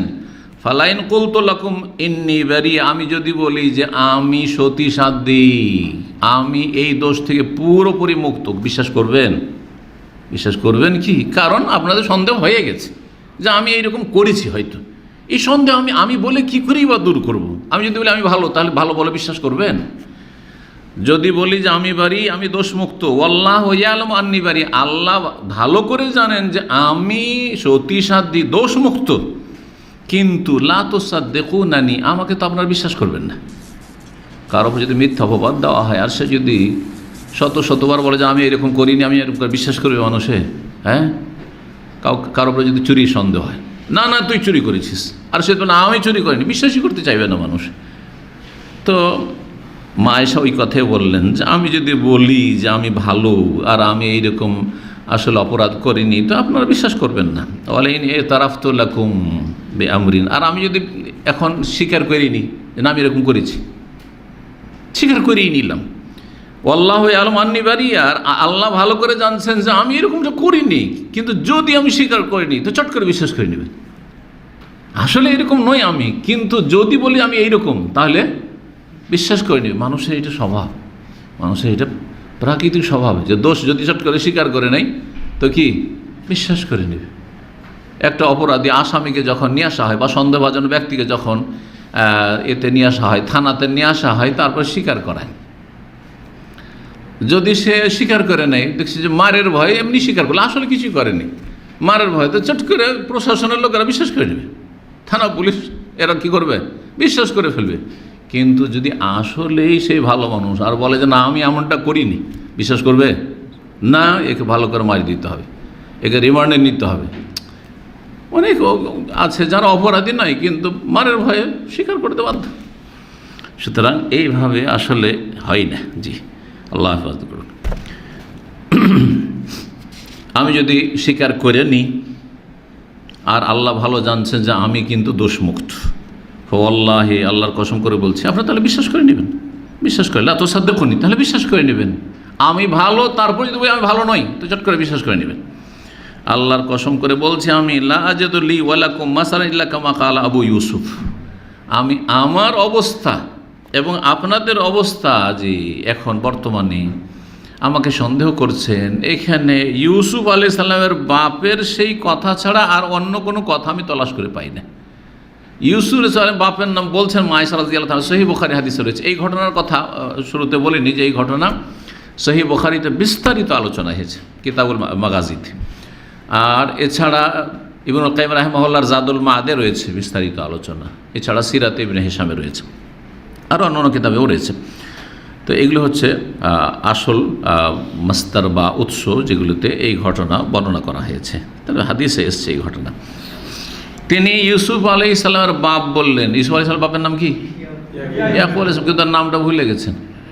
মানুষ যখন এরকম পরিস্থিতিতে পড়ে তখন অনেক কিছু ভুলে যায়, মনে থাকে না, মনে আসে না। তো মা আয়েশা বলছেন যে আমি ইয়াকুব আলাইহিস সালামের নামটাই ভুলে গেছি, আর আমি বলতে চাইছি ইয়াকুব আলাইহিস সালামের কথা, তখন বলেছি ইউসুফ আলাইহিস সালামের বাপ বলেছি, ইউসুফ আলাইহিস সালামের বাপ বলেছি। তিনি কি বলেছিলেন?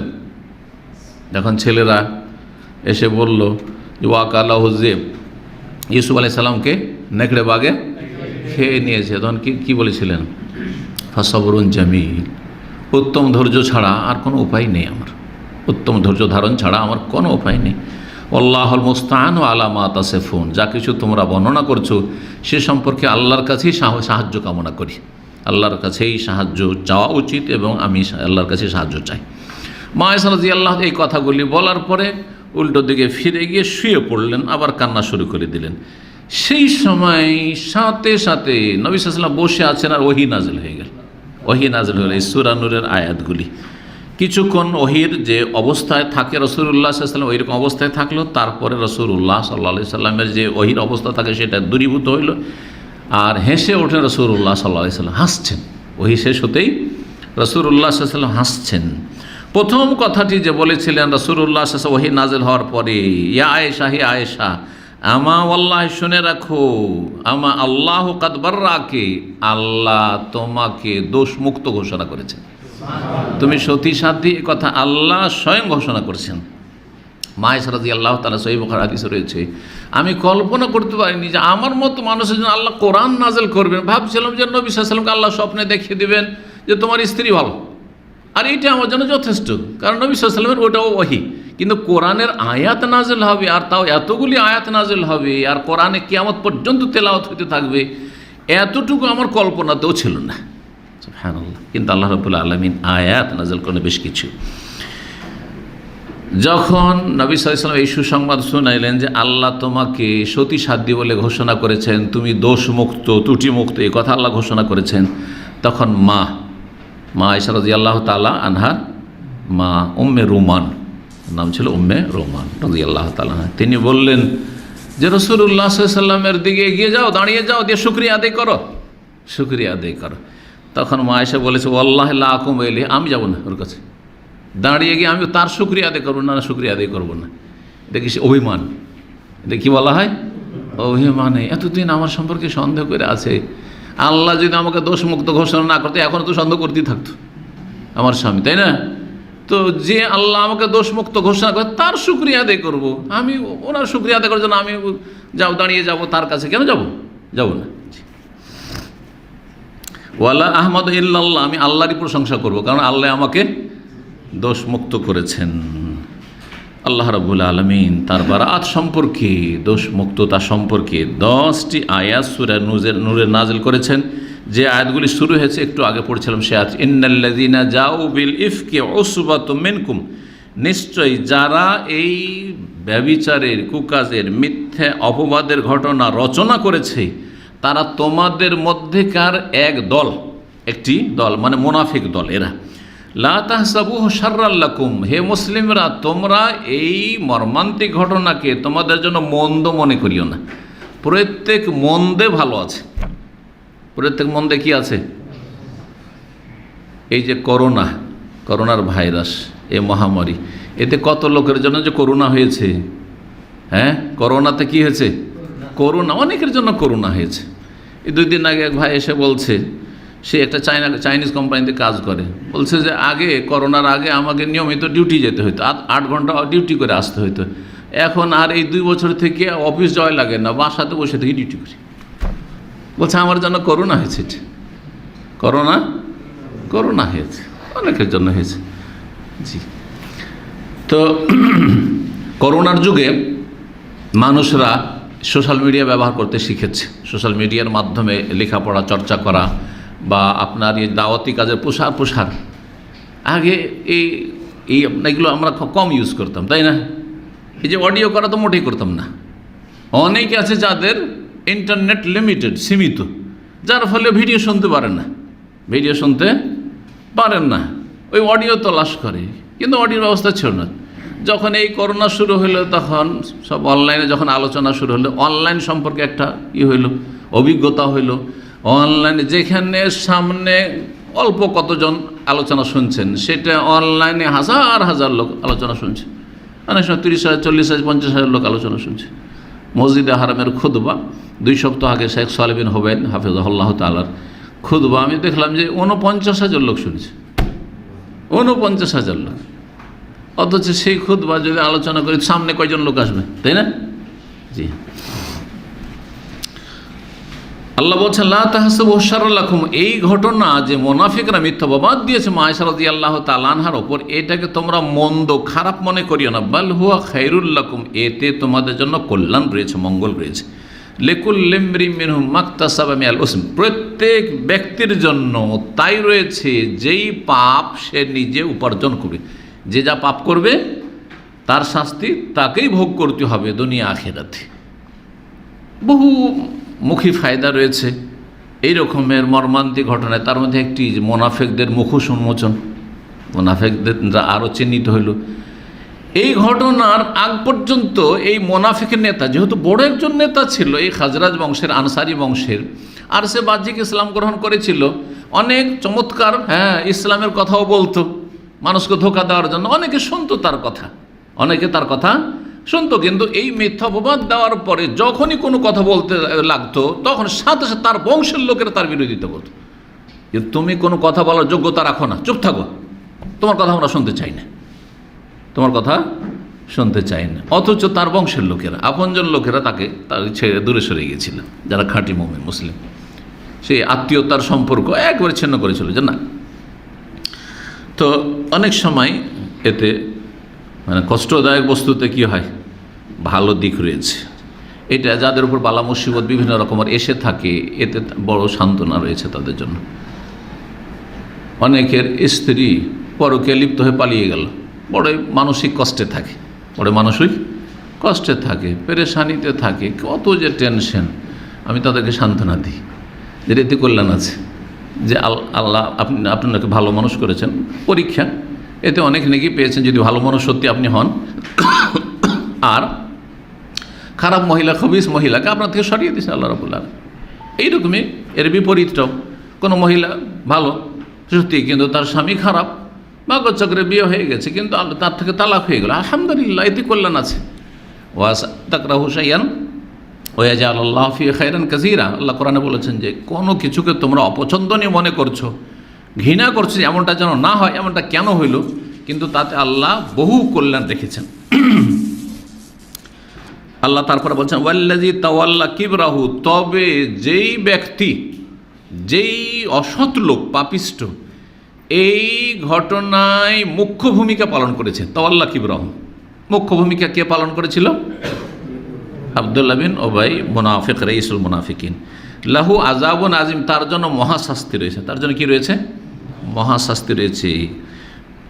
এই আয়াতগুলি নাজিল হয়ে গেল। রাসূলুল্লাহ সাল্লাল্লাহু আলাইহি সাল্লাম বের হলেন বাড়ি থেকে। কার বাড়িতে ছিলেন? আবু বকর সিদ্দিকের বাড়িতে। আর তারপরে গেলেন আর মসজিদে গিয়ে খুতবা দিলেন, বক্তব্য দিলেন, আয়াতগুলি তেলাওয়াত করে শোনালেন। আয়েশা রাদিয়াল্লাহু তাআলা আনহা সম্পর্কে যে আয়াতগুলি নাজিল শোনালেন। আর তারপরে খুতবা থেকে, বক্তব্য থেকে, মেম্বার থেকে নেমে 3 জন মুমিন মুসলিম যারা এই মিথ্যা অপবাদে শরীক হয়েছিল, অংশ নিয়েছিল, তাদের ওপর মিথ্যা অপবাদের বেত্রাঘাত যে 80 কোড়া করে রয়েছে, 80টি করে বেত্রাঘাত রয়েছে, সে হদ কায়েম করলেন। এরা কারা ছিল? এরা কারা ছিল? একজন সাহাবী হচ্ছে হাসান বিন সাবিত, প্রখ্যাত কবি সাহাবী রাদিয়াল্লাহু তাআলা, হাসান বিন সাবিত।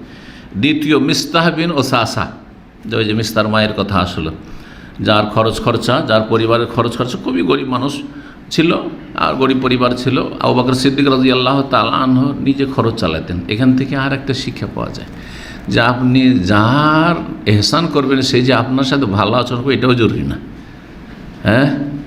নুন খেলেই যে গুণ গাইবে এমনটা না। অনেক সময় নুন খেয়ে নিমক হারামি করবে। অনেক মানুষ আছে নুন খেয়েও নিমক হারামি করবে। জি, আবু বকর সিদ্দিক রাদিয়াল্লাহু তাআলা খুব কষ্ট পেয়েছেন এই ঘটনায়। যারা অন্যরা মিথ্যাবাদ দিল, মুনাফিকরা দিল বা অন্য কেউ দিল, কিন্তু তুমি তোমার সংসারের পুরো ভরণ পোষণ আমি চালাই, আর তুমি আমার মেয়ে সম্পর্কে এরকম কথা মন্তব্য করলে, তুমি না, তোমার খরচ দেবো না, এ কথা বলে ফেলেছিলেন। এ কথা বলে ফেলেছিলেন। আল্লাহ রাব্বুল আলামিন একটি আয়াত নাজিল করে সতর্ক করে দিলেন আবু বকর সিদ্দিক রাদিয়াল্লাহু তাআলা আনহুকে, যে না, এমনটা করিও না। এটা হচ্ছে উদারতার শিক্ষা। আল্লাহ স্বয়ং শিক্ষা দিয়েছেন, ওয়ালা ইয়াতালি উলুল ফাদলি মিনকুম আস-সাআ আন ইউতু উলিল কুরবা ওয়াল মাসাকিন ওয়াল মুহাজিরিন ফি সাবিলিল্লাহ। ওয়ালা ইয়াতালি মানে ওয়ালা ইয়াহলিফ, কসম যেন না করে, আল্লাহর কসম, আর মিস্তার খরচ দেবো না, মিস্তার পরিবারের খরচ দেবো না, ভরণ পোষণ দেবো না, এই কথা যে বলেছেন, যেন কসম না করে, শপথ না করে। উলুল ফজলি ওয়াস-সা, সচ্ছল ব্যক্তি এবং অনুগ্রহকারী ব্যক্তি। উলুল ফজল এবং সা কাকে বলা হয়েছে? আবু বকর সিদ্দিক রাদিয়াল্লাহু তাআলা অনুগ্রহকারী, তিনি অনুগ্রহকারী। প্রশংসা করছে আল্লাহর কোরআনে কারিমে, যাকে শিয়া রাফিজের সবচেয়ে খারাপ মানুষ বলে থাকে। জি, আর এক শ্রেণীর কথিত সুন্নিরা এই শিয়াদের পক্ষ নিয়ে থাকে, রাফিজদের পক্ষ নিয়ে থাকে।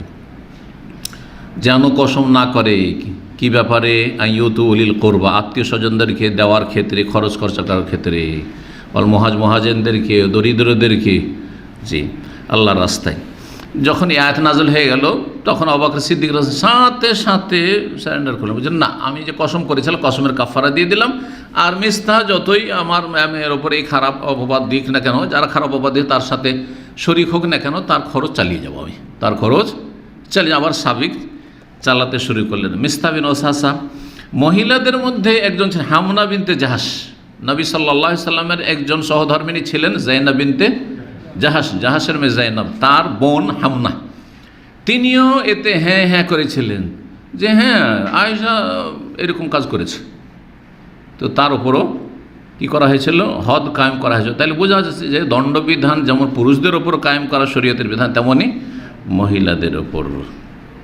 কিন্তু মুনাফিক যারা এসব কথার চর্চা করেছিল, আর মুনাফিকদের নেতা এই ইবনে উবাই যে মুখ্য ভূমিকা পালন করেছিল, তাদের ওপর কেন হদ কায়েম করা হয়নি? তাদের উপর কিন্তু হদ কায়েম করা হয়নি, মানে 80টি করে কোড়া বা বেত্রাঘাত লাগানো তাদেরকে হয়নি।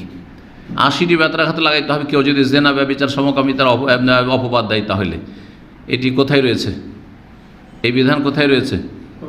কোরআনে কারিমে রয়েছে, সূরা নূরে। জি, ওয়াল্লাযীনা ইয়ারমুনাল মুহসানাতি সুম্মা লাম ইয়াতু বিআরবাতি শুহাদা ফাজলিদুহুম 80 জালদা। যারা সতী সাধ্যে রমণীর ওপর মিথ্যা অপবাদ দিয়ে থাকে জেনা ব্যভিচারের, আর তারপর যদি 4 জন সাক্ষী না নিয়ে আসতে পারে, তাহলে তাদেরকে ফাজলিদুহুম বেত্রাঘাত করো 80 জালদা, 80টি বেত্রাঘাত। এই মোনাফিক নেতাকে কেন হদ লাগানো হলো না, দুনিয়াতে তাকে শাস্তি দেওয়া হলো না, বা মোনাফিকদেরকে শাস্তি দেওয়া হলো না? তার দুটি কারণ বর্ণনা করেছেন ওলামায়ে কেরামগণ। একটি হচ্ছে যে দুনিয়ায় যদি কারো ওপর দণ্ডবিধান কায়েম করা হয়, শাস্তি দিয়ে দেওয়া হয়, তাহলে আখিরাতের আযাব হালকা হয়ে যাবে। হয় আখিরাত আযাব মাফ হয়ে যাবে, আর না হলে হালকা হয়ে যাবে। তো আল্লাহ রাব্বুল আলামিন চাননি যে এই মুনাফিক এত কপট, তার আখিরাতের আযাব হালকা হোক, হালকা না হোক। দুনিয়া শাস্তি পেয়ে গেলে আখিরাতের আযাব হালকা হইতো না, পুরোপুরি তাকে আখিরাতে জাহান্নামের আযাব দেওয়া হবে। জাহান্নামে তার কুফরিরও আযাব দেওয়া হবে, মুনাফিকের আযাব দেওয়া হবে, এবং তার সাথে এই যে মিথ্যা অপবাদ দিয়েছে তারও আযাব শাস্তি দেওয়া হবে, যাতে করে আযাব বৃদ্ধি পায়। সেই জন্য তার ওপর হদ কায়েম করা হয়নি, এটি একটি কারণ। দ্বিতীয় কারণ হচ্ছে সে হচ্ছে বড় একজন নেতা। নবী সাল্লাল্লাহু আলাইহি ওয়াসাল্লাম যদি না আসতেন মদিনা, তাহলে মদিনার রাজা হতে যাচ্ছিল এই ইবনে মুনাফিক। একে যদি হদ লাগানো হয়তো, 80টি কোড়া লাগানো হয়তো, তো কিছু দুর্বল ইমানের মানুষ আছে যারা পক্ষ নিত, যারে আমাদের বংশের এত বড় এক নেতাকে তাকেও ছাড়া হইল না। তো এমনটা যেন না হয়। এখান থেকে একটি শিক্ষা পাওয়া যায় যে সরকারের ক্ষেত্রে, কারণ সরকারের ক্ষেত্রে অনেকে সমালোচনা করে, বুঝে না, দূরদর্শিতা নেই। একই রকমের অপরাধের শাস্তি এরকম করলো, এর শাস্তি কেন এরকম করলো না? ক্ষেত্র বিশেষে অধিকার আছে। যদি সরকার দেখে যে একে শাস্তি দিলে এর প্রতিক্রিয়া এমন কিছু নেই যে রিয়াকশানে দেশের কোনো ক্ষতি হতে পারে, অথবা বড় ধরনের একটা ঝুঁকি নিতে হইতে পারে, কিন্তু আরেকজনকে যদি শাস্তি দেওয়া হয়, সে আরও জঘন্য কাফের, কিন্তু তাকে যদি শাস্তি দেওয়া হয়, জঘন্য অপরাধী, কিন্তু তাকে শাস্তি দেওয়া হয়, তো তার দল স্ট্রং আছে, অথবা তাদের পেছনে অন্য কোনো দেশ আছে। সুতরাং এই ক্ষেত্রে আমাদের জন্য অসুবিধা হয়ে যাবে। তাহলে সরকারের এই অধিকার আছে, কারণ রাসূলুল্লাহ সাল্লাল্লাহু আলাইহি ওয়াসাল্লাম বড় অপরাধীকে হদ লাগালেন না। জি, তো এই জন্য কোনো কিছু সম্পর্কে শুধু মন্তব্য করে দাও, আবেগী মন্তব্য, যেটা বাঙালিদের স্বভাব, এটা যেন না হয়। একই অপরাধ একজনকে শাস্তি দেওয়া হলো, যেটা আসল শাস্তি, এমন না যে তার ওপর অবিচার করা হয়েছে, বেশি শাস্তি দেওয়া হয়েছে, যেটা আল্লাহ ফয়সালা করে সেই শাস্তি দেওয়া হলো, আর আরেকজনকে শেষ শাস্তি দেওয়া সম্ভব হইল না। সেটা বিভিন্ন কারণে হইতে পারে। তাতে যদি হিকমত থাকে, উপকারিতা থাকে, তাহলে সেটা অবলম্বন শাসক করতে পারে। আল্লাহ রাব্বুল আলামিন যেন আমাদেরকে নিজের জবানের হেফাজতের তৌফিক দান করেন, মুনাফিকি চরিত্র থেকে আল্লাহ আমাদের যেন হেফাজত করেন, এবং মুমিন সৎকর্মশীলদের সাথে আল্লাহ সব সময় যেন আমাদেরকে দুনিয়াতেও রাখেন, এবং তাদের সাথে আমাদের যেন হাসর করেন। ওয়া সাল্লাল্লাহু আলা নবিয়িনা মুহাম্মদ ওয়া আলা আলিহি ওয়া সাহবিহি আজমাইন।